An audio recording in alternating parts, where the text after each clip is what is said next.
Hey, this is Will Middleton from WPCourseGuide.com. In today's video, I'm going to give you a brief intro of the LifterLMS Assignments add-on. So to install and activate the add-on, I'm going to want to go to LifterLMS, Add-ons and More. I already have my license key added in here, so I'll find Assignments here. I'll click Install, Apply. Then I can head down here and click Activate to activate the plugin.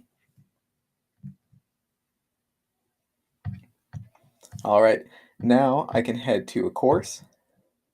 And so LifterLMS assignments can be added on to the end of lessons, similar to quizzes. You can have both a quiz and an assignment on a lesson, and I'll show you here how to add an assignment in. So I'll just go to lesson 1 here and click on this Add an Assignment checkbox there. I will create a new assignment. I'll close these general and astra settings, and then I can add a task. So, that's not what I meant to do. LifterLMS has 3 different assignment types. There's the task list, essay, and upload types here.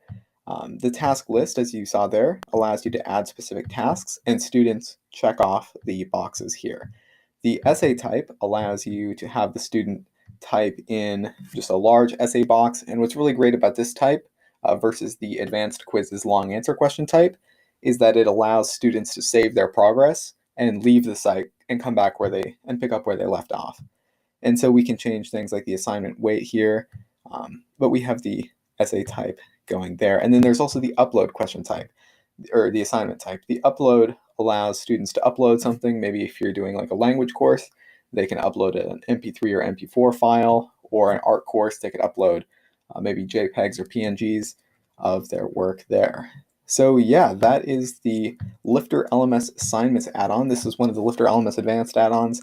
Be sure to go to the link in the description below and check out the Assignments add-on if it sounds interesting to you. And thanks for joining me in this video, and I'll see you in the next one.